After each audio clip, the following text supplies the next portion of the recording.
नमस्कार दोस्तों, आप सभी का बहुत बहुत स्वागत है आपके अपने YouTube चैनल पर। कैसे हैं आप लोग? उम्मीद करता हूं बहुत ही अच्छे होंगे। आज के वीडियो में अध्ययन करेंगे हिंदी साहित्य की भ्रमित करने वाली रचनाओं का। तो आइए शुरू करते हैं बिना किसी देर किए हुए। पहली रचना दी है अपराजिता काव्य। इसे लिखा है रामेश्वर शुक्ल अंचल ने। अगली रचना दी है अपराजिता उपन्यास और इसे लिखा है चतुरसेन शास्त्री ने। अगली रचना दी है नीली झील कहानी। इसे लिखा है कमलेश्वर ने। अगली रचना दी है नीली झील एकांकी। इसे लिखा है धर्मवीर भारती ने। अर्धनारीश्वर उपन्यास। इस रचना को लिखा है विष्णु प्रभाकर ने। अगली रचना दी है अर्धनारीश्वर, यह निबंध है और इसको लिखा है दिनकर ने। अगली रचना दी है एक पति के नोट्स, यह उपन्यास है और इसको लिखा महेंद्र भल्ला ने। अगला है एक पत्नी के नोट्स, यह भी उपन्यास है और इसको लिखा है ममता कालिया ने। अगली रचना है एक कस्बे के नोट्स, यह उपन्यास है और इसको लिखा है नीलेश रघुवंशी ने। अगली रचना दी है त्रिशंकु, यह कथा संग्रह है और इसको लिखा है मन्नू भंडारी ने। अगली रचना दी है त्रिशंकु, यह नाटक है और इसे लिखा है ब्रज मोहन सिंह ने। त्रिशंकु निबंध, इसको लिखा है अज्ञेय ने। अगली रचना दी है अनित्य उपन्यास, इसको लिखा है मृदुला गर्ग ने। अगली रचना है अनित्य कहानी, इसको लिखा है बदी उज्जमा ने। अगली रचना दी है पंच परमेश्वर, यह कहानी है और इसको लिखा प्रेमचंद ने। अगली रचना दी है पंच परमेश्वर कहानी और इसको लिखा है रंगे राघव ने। झूठा सच, यह उपन्यास है और इसको लिखा है यशपाल ने। अगली रचना दी है झूठा सच, यह निबंध है और इसको लिखा है सियाराम शरण गुप्त ने। काली आंधी, यह उपन्यास है और इसको लिखा है कमलेश्वर ने। अगली रचना दी है पीली आंधी, यह भी उपन्यास है और इसको लिखा है प्रभा खेतान ने। द्रौपदी प्रबंध काव्य, इसको लिखा है नरेंद्र शर्मा ने। अगली रचना दी है द्रौपदी उपन्यास, इसको लिखा है प्रतिभा राय ने। द्रौपदी नाटक, इसको लिखा है सुरेंद्र वर्मा ने।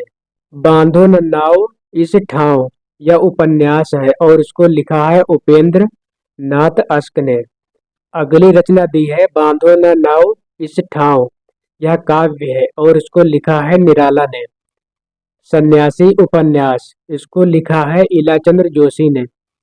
अगली रचना दी है सन्यासी, यह नाटक है और इसको लिखा है लक्ष्मी नारायण मिश्र ने। अगली रचना दी है युवा सन्यासी, यह नाटक है और इसको लिखा है कैलाश वाजपेयी ने। अगली रचना दी है उर्वशी, यह काव्य है और इसको लिखा है प्रसाद यानी जयशंकर प्रसाद ने। अगली रचना है उर्वशी काव्य, इसको लिखा है दिनकर ने। रश्मि, यह भी काव्य है और इसको लिखा है महादेवी वर्मा ने। अगली रचना दी है रश्मरथी, यह काव्य है और इसको लिखा है दिनकर ने। अगली रचना दी है पिता, यह कहानी है और इसको लिखा है ज्ञान रंजन ने। अगली रचना दी है पिता कहानी, इसको लिखा है महीप सिंह ने। पिता कहानी और इसको लिखा है धीरेन्द्र अस्थाना ने। केवल पिता, यह कहानी है और उसको लिखा है सेवाराम यात्री ने। अगली रचना है पिता दर पिता, यह भी कहानी है और उसको लिखा है रमेश बच्ची ने। अगली रचना है दीप शिखा, यह काव्य है और उसको लिखा है महादेवी ने। अगली रचना दी है दीप शिखा नाटक, इसको लिखा है रेवती शरण शर्मा ने। मुक्ति पथ नाटक, इसको लिखा है उदय शंकर भट्ट ने। मुक्ति पथ, यह उपन्यास है और इसको लिखा है इलाचंद्र जोशी ने। मुक्ति पथ, यह भी उपन्यास है और इसको लिखा है अभय मौर्य ने। मुक्ति पर्व, यह भी उपन्यास है और इसको लिखा है मोहनदास नैमिषराय ने। अगली रचना दी है मुक्ति प्रसंग, यह काव्य है और इसको लिखा है राजकमल चौधरी ने। अगली रचना दी है मम अरण्य, यह उपन्यास है और इसको लिखा है सुधाकर अदीब ने। अगली रचना दी है अंतिम अरण्य। यह भी उपन्यास है और इसको लिखा है निर्मल वर्मा ने। दूबधान काव्य, इसको लिखा है अनामिका ने।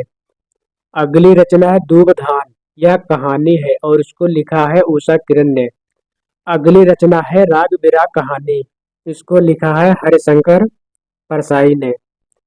राग बिराग, यह निराला की कविताओं का संग्रह है और इसको लिखा है रामविलास शर्मा ने।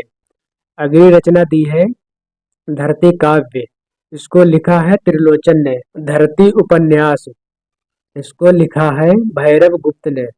अगली रचना दी है वसीयत, यह नाटक है और इसको लिखा है भगवती चरण वर्मा ने। वसीयत नाटक, इसको लिखा है नाग बोडस ने। अगली रचना दी है पंचवटी काव्य, इसको लिखा है मैथिली शरण गुप्त ने। पंचवटी प्रसंग, यह भी काव्य है और इसको लिखा है निराला ने। अगली रचना दी है उपसंहार, यह उपन्यास है और इसको लिखा है योगेश गुप्त ने। अगली रचना दी है उपसंहार उपन्यास, इसको लिखा है काशीनाथ सिंह ने। गुलाम बादशाह, यह नाटक है और इसे लिखा है नंद किशोर आचार्य ने। अगली रचना है गुलाम बादशाह, यह उपन्यास है और इसको लिखा है रूप सिंह चंदेल ने। बादशाह गुलाम बेगम, यह नाटक है और इसको लिखा है गिरिराज किशोर ने। अगली रचना दी है गुनाहों का देवता, यह उपन्यास है और इसको लिखा है धर्मवीर भारती ने। अगली रचना दी है देवता के गुनाह, यह उपन्यास है और इसको लिखा है देवेश ठाकुर ने। अगली रचना दी है तीसरा हाथी, यह नाटक है और इसको लिखा है रमेश बच्ची ने। अंधों का हाथी, यह भी नाटक है और इसको लिखा है शरद जोशी ने। पागल हाथी, यह लघु कथा है और इसको लिखा है प्रेमचंद ने। अगली रचना दी है सह और मात, यह उपन्यास है और इसको लिखा है राजेंद्र यादव ने।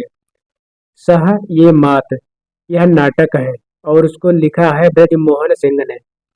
अगली रचना दी है धूप के धान, यह काव्य है और इसको लिखा है गिरिजा कुमार माथुर ने। धूप की उंगलियों के निशान, यह कथा संग्रह है और इसको लिखा है महीप सिंह ने। अगली रचना दी है धूप कोठरी के आईने में खड़ी, यह काव्य है और इसको लिखा है शमशेर बहादुर सिंह ने। अगली रचना दी है सीढ़ियों पर धूप, यह काव्य है और इसको लिखा है रघुवीर सहाय ने। धूप धूप में जग रूप सुंदर, यह काव्य है और इसको लिखा है त्रिलोचन ने।